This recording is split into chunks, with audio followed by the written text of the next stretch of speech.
Hello friends, welcome to Narmada's Tamil Kitchen. இது வரைக்கும் என் சேனலை சப்ஸ்கிரைப் பண்ணலனா சப்ஸ்கிரைப் பண்ணுங்க, கூடயே பெல் ஐகானை கிளிக் பண்ணுங்க. அப்பதான் நான் போற ஃபியூச்சர் வீடியோவை நீங்க மிஸ் பண்ணாம பார்க்கலாம். இன்னைக்கு வீடியோல பார்த்துட்டீங்கன்னா மட்டன் பிரியாணி தான் வந்து பார்க்க போறோம்.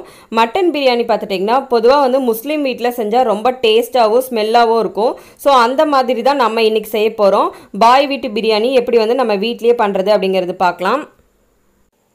அவங்க பண்ணாதான் நல்லா டேஸ்டாவும் ஸ்மெல்லாவும் வரணும்ட்டு இல்லை, நம்ம பண்ணாலுமே அதே டேஸ்ட்டும் ஸ்மெல்லும் வரும். என்ன சீக்ரெட் வந்து அவங்க ஃபாலோ பண்ணுறாங்க அப்படிங்கிறது பார்க்கலாம். ஸ்டெப் பை ஸ்டெப்பாக வந்துட்டு நான் பண்ணுறத நீங்களும் ஃபாலோ பண்ணிங்கன்னா உங்களுக்கும் அதே மாதிரி கிடைக்கும். நான் வந்து பார்த்திங்கன்னா ஒரு 5 டீஸ்பூன் வந்து எண்ணெய் ஆட் பண்ணியிருக்கேன். அதில் வந்து பார்த்திங்கன்னா பிரியாணி இலை ஆட் பண்ணிட்டேன். அதுக்கப்புறம் மராட்டி மொக்கு வந்து ஆட் பண்ணியிருக்கேன். உங்களுக்கு இந்த மாதிரியே நீங்கள் வந்து ஃபாலோ பண்ணிங்கன்னா பிரியாணி ரொம்ப டேஸ்ட்டாக இருக்கும்.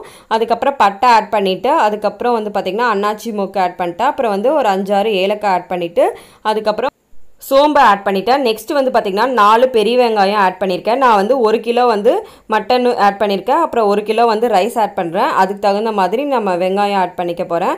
அதுக்கப்புறம் பச்சை மிளகா 5-6 பச்சை மிளகாய் போட்டேன். வெங்காயம் இந்த மாதிரி தான் கட் பண்ணியிருக்கணும். அதுக்கப்புறம் இஞ்சி பூண்டு பேஸ்ட் போட்டாச்சு. வெங்காயம் நல்லா டிரான்ஸ்பரண்ட்டாக வதங்கினதுக்கப்புறம் இஞ்சி பூண்டு பேஸ்ட் போட்டு கொஞ்சம் நல்லா வதக்குங்க. இந்த மாதிரியே ஸ்டெப் ஃபாலோ பண்ணிங்கன்னா தான் உங்களுக்கு வந்து அந்த டேஸ்ட் எல்லாமே கிடைக்கும். நல்லா வதங்கியாச்சு. இதில் வந்து பார்த்தீங்கன்னா 1 டீஸ்பூன் வந்துட்டு நான் நெய்யை ஆட் பண்ணியிருக்கேன்.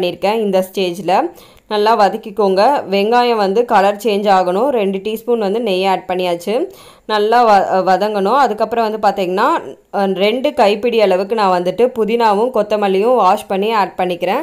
ஸோ வந்து உங்களுக்கு டேஸ்ட் வந்து நல்லா வந்து ஃப்ளேவர் கிடைக்கும் பிரியாணிக்கு. ஸோ நல்லா வதக்கிக்கோங்க.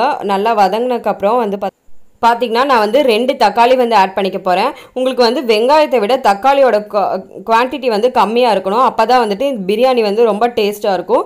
2 தக்காளி ஆட் பண்ணி நல்லா வதக்கிக்கலாம். உங்களுக்கு தக்காளியும் நல்லா வந்து மசிஞ்சு இருக்கணும். அப்போ தான் டேஸ்ட் வரும். அதுக்கப்புறம் வந்து பார்த்திங்கன்னா 1 கிலோ மட்டனை நல்லா வாஷ் பண்ணி எடுத்து வச்சுருக்கேன்.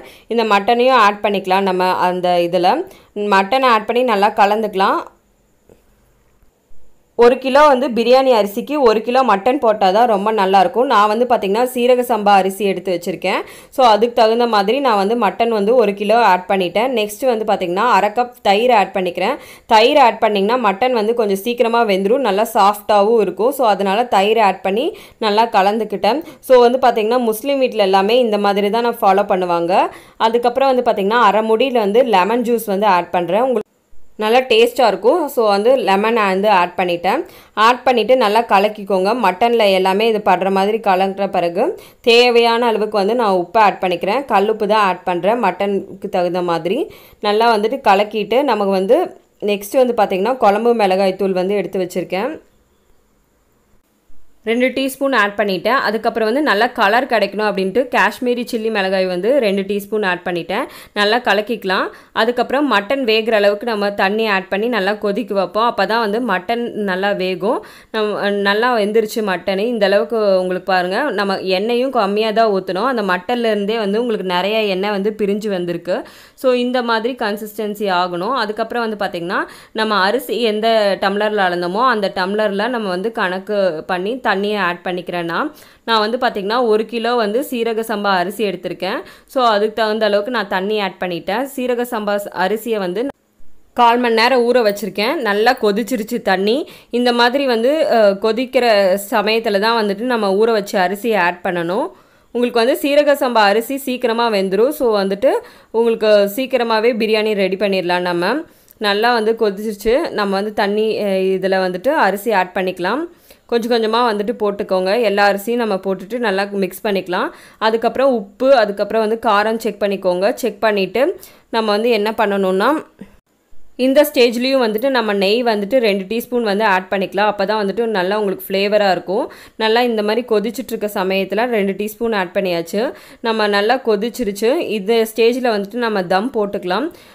இந்த அரிசி வந்துட்டு வேகிறதுக்கு பார்த்திங்கன்னா 10 மினிட்ஸ் தான் ஆகும். நல்லா 10 மினிட்ஸ் ஆயிடுச்சு. நல்லா நான் தம் போட்டிருக்கேன். நல்லா சீல் பண்ணிக்கோங்க. மேலே வந்து பார்த்திங்கன்னா நான் ஒரு தண்ணி பாத்திரம் வச்சுருக்கேன். உங்களுக்கு பாருங்கள், இந்த அளவுக்கு வந்துட்டு நம்ம தம் போட்டதுலேயே ரெடி ஆயிடுச்சு.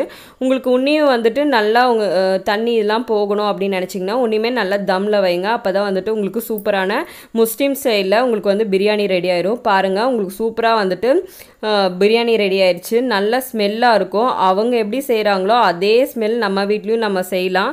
உங்களுக்கு பிடிச்சிருக்குன்னு நினைக்கிறேன் இந்த பிரியாணி. இந்த ஸ்டெப்ஸ் எல்லாமே நீங்களும் ஃபாலோ பண்ணிங்கன்னா உங்களுக்கு வந்து முஸ்லீம் வீட்டில் செஞ்ச பிரியாணி மாதிரியே நல்லா டேஸ்ட்டாகவும் ஸ்மெல்லாகவும் நமக்கு பிரியாணி கிடைக்கும். இந்த வீடியோ உங்களுக்கு பிடிச்சிருக்குன்னு நினைக்கிறேன். பிடிச்சிருந்ததுன்னா கண்டிப்பாக லைக் பண்ணுங்கள், ஷேர் பண்ணுங்கள், சப்ஸ்கிரைப் பண்ணுங்கள். தேங்க்ஸ் ஃபார் வாட்சிங்.